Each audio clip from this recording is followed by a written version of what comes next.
चलिए स्टूडेंट्स शुरू करते हैं। देखिए टॉपिक है ईंधन, फ्यूल। देखिए सबसे पहले बताएं, अगर हम फ्यूल की बात करें, अगर आपसे कोई पूछे ईंधन क्या है, व्हाट इज फ्यूल, तो शुरुआत यहां से करिए कि सर ऐसा है ना, दुनिया का कोई भी सब्सटेंस, कोई भी पदार्थ, कोई भी मैटर, अगर वो जलता है और जलने पर अगर वो ऊष्मा रिलीज करता है, दुनिया का कोई भी सब्सटेंस, कोई भी पदार्थ अगर वो जलता है और ऊष्मा रिलीज करता है, यानी हीट रिलीज करता है, ऊष्मा मुक्त करता है, हीट निकालता है, तो उसे विज्ञान में ईंधन कहा जाता है।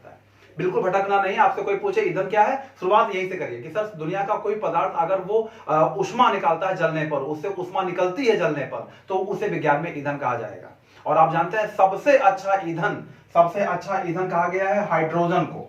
Hydrogen is known as best fuel, सबसे अच्छा ईंधन कहा जाता है। लेकिन हमारे घरों में हाइड्रोजन का कोई प्रयोग है नहीं, इस वजह से हाइड्रोजन को हम लोग क्या कहते हैं, हाइड्रोजन को भविष्य का ईंधन भी कहते हैं, यानी फ्यूचर फ्यूल भी कहते हैं, फ्यूचर फ्यूल या फ्यूल ऑफ फ्यूचर। तो इस तरीके से भविष्य का ईंधन पूछे, हाइड्रोजन को टिक कर दीजिए, क्योंकि हमारे घरों में अभी इसका इस्तेमाल हो नहीं रहा। और हाइड्रोजन को भविष्य का ईंधन बोला गया कि भविष्य में कभी एलपीजी वगैरह खत्म हो जाएगी, तब हो सकता है कि हमारे घरों में इसका इस्तेमाल स्टार्ट हो।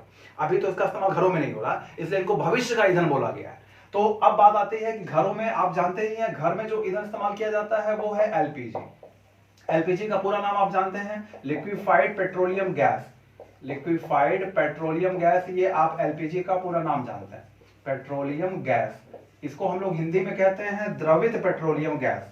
द्रवित पेट्रोलियम गैस, ये जो द्रवित पेट्रोलियम गैस है ना, ये एलपीजी का पूरा नाम है, द्रवित पेट्रोलियम गैस। ठीक है, लिक्विफाइड पेट्रोलियम गैस।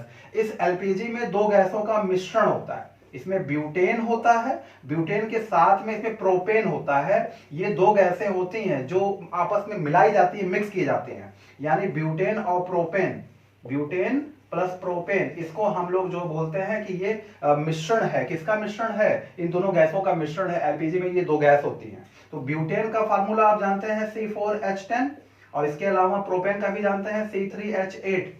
ये दोनों मिक्स किए जाते हैं। ब्यूटेन लगभग 60% के आसपास होती है और प्रोपेन लगभग जो है 40% के आसपास होती है। तो इस तरीके से आप पूरा एग्जैक्ट इनकी जो है चीजें जानते रहिए कि ब्यूटेन और प्रोपेन का मिश्रण जो होता है उसे हम एलपीजी के नाम से जानते हैं। तो एलपीजी का जो मुख्य घटक है, जो मेन कंपोनेंट है, वो ब्यूटेन है। ब्यूटेन क्योंकि 60% देख रहे हैं आप। इसी तरीके से हम बात कर लें, शहरों में जो गाड़ियां चल रही है, लोग उसमें सीएनजी डालते हैं। सीएनजी जो होता है, इसका पूरा नाम है कंप्रेस्ड नेचुरल गैस। तो सीएनजी के बारे में क्वेश्चन पूछेगा तो कंप्रेस्ड नेचुरल गैस, पहले इसका फुल फॉर्म याद कर लीजिए, कंप्रेस्ड नेचुरल गैस। कंप्रेस्ड को हिंदी में कहते हैं संपीड़ित, संपीड़ित प्राकृतिक गैस कहते हैं। नेचुरल गैस का तो आप जानते ही हैं, प्राकृतिक गैस, संपीड़ित प्राकृतिक गैस। लेकिन अक्सर परीक्षाओं में प्राकृतिक गैस को लेकर ही क्वेश्चन पूछता है, संपीड़ित प्राकृतिक गैस नहीं बोलता, अक्सर वो बोलता है प्राकृतिक गैस। तो प्राकृतिक गैस के बारे में पूछेगा तो आप समझिए सीएनजी की बात करना है। तो सीएनजी मतलब प्राकृतिक गैस की बात कर रहा है। ठीक है, तो प्राकृतिक गैस, नेचुरल गैस, ऐसे ही एग्जाम में क्वेश्चन आते हैं। तो ये भी दो गैसों का मिश्रण है। पहला है मेथेन, फर्स्ट है मेथेन, और दूसरा है, first is methane and second is ethane. ये दो गैसों का मिश्रण ये भी है, ये एथेन। देख रहे हैं, मेथेन और एथेन दो गैसें मिला दी जाती हैं। दो गैसें मिलाने से सीएनजी का फॉर्मेशन हो जाता है। तो मेथेन और एथेन जो है, इनका परसेंटेज भी याद कर लीजिए। मेथेन 83% के आसपास होती है, और बाकी जो बच जाती है, भाई दो ही गैस है तो दूसरा 100 में से घटा के निकाल लेंगे। तो इनको 100 में से घटाएंगे तो 17% आ जाएगा, यानी 17% एथेन होती है। मेथेन का फार्मूला आप जानते हैं CH4, और एथेन का भी जानते हैं C2H6। ये दोनों गैसें मिक्स की जाती हैं तो सीएनजी का फॉर्मेशन होता है। बात समझ में आ रही है। तो ये एलपीजी और सीएनजी, इनका जो है कंपोजिशन जानते रहिए, इनका परसेंटेज जानते रहिए। ये सब क्वेश्चन यहां से पूछे जाते हैं एग्जाम में। एक चीज और, एलपीजी में स्मेल नहीं होती, इसमें लाने के लिए इसमें एथिल मरकैप्टन मिलाया जाता है। एथिल मरकैप्टन, ये आप वर्ड रट लीजिए क्योंकि एग्जाम में कई बार पूछा गया है। एथिल मरकैप्टन, आप मरकैप्टन याद करिए केवल बस, क्योंकि कभी कभी आपको मेथिल मरकैप्टन दे देता है। तो मेथिल मरकैप्टन क्या है, एथिल मरकैप्टन क्या है, इसको जो है याद कर लीजिए, रट लीजिए, इथाइल मरकैप्टन या आप मिथाइल मरकैप्टन ऐसे रट लीजिए। ये मिलाते हैं एलपीजी में स्मेल लाने के लिए। एलपीजी महकती, वो गंधहीन गैस है, एलपीजी महकता नहीं है, ब्यूटेन प्रोपेन महकते नहीं है। तो ये गंधहीन गैस होने की वजह से हादसा ज्यादा होगा, इस वजह से उनका कहना है कि इसमें कुछ मिलाना पड़ेगा जिससे स्मेल आए। तो स्मेल लाने के लिए, महक लाने के लिए वो मिलाते हैं एथिल मरकैप्टन। ये मिलाया जाता है। एथिल मरकैप्टन का फार्मूला भी याद कर लीजिए। इसका फार्मूला होता है, मैं यही लिख दे रहा हूं, इसका फार्मूला होता है C2H5SH। ये सल्फर है, C2H5SH, ये इथाइल मरकैप्टन का फार्मूला होता है। अगर मिथाइल मरकैप्टन होगा तो CH3SH हो जाएगा, CH3SH। तो मिथाइल को CH3 कहते हैं, SH तो रहेगा मरकैप्टन के लिए, तो CH3SH मिथाइल मरकैप्टन को कहते हैं। तो आपको मरकैप्टन याद करिए, जो मिलेगा आप टिक कर दीजिएगा, वो उसकी वजह से उसमें एलपीजी में स्मेल आती है। आज एलपीजी हल्का सा बिल्ली कहीं होगा ना तो आपको लगेगा एलपीजी महक रही है।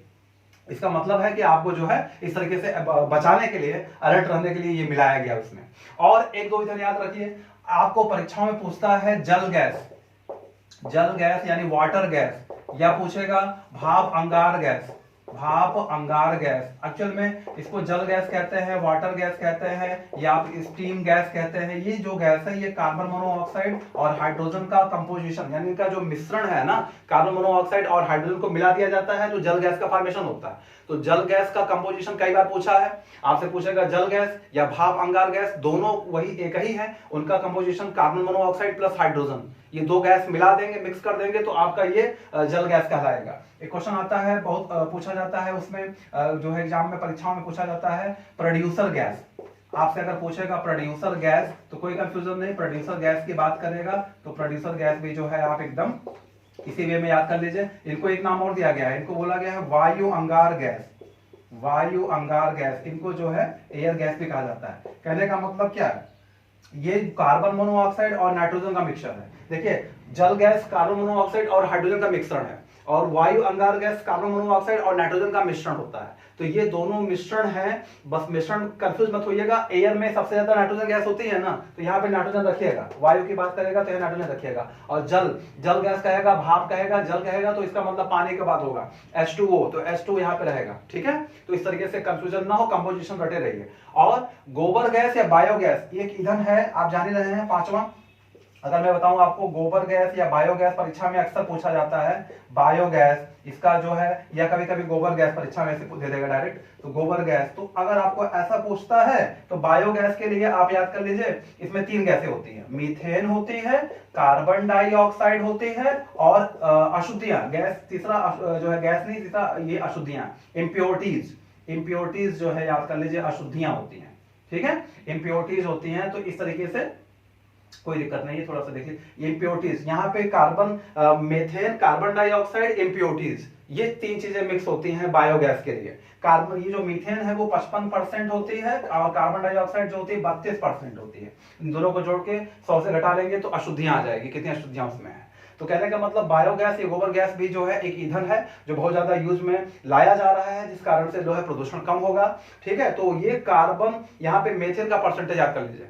आपसे पूछेगा बायोगैस में मेथेन कितने परसेंट होती है, या बायोगैस का मुख्य घटक क्या है, तो आप मेथेन याद कर लीजिए, मेथेन से जो है यहाँ पे टिक हो जाएगा। तो ये 5 ईंधन फटाफट मैंने आपको पढ़ाया। 5 ईंधन में कौन सा बताया, पहला बताया एलपीजी, दूसरा बताया सीएनजी, और तीसरा वाटर गैस यानी जल गैस, और चौथा प्रोड्यूसर गैस, और पांचवा जो है बायोगैस या गोबर गैस।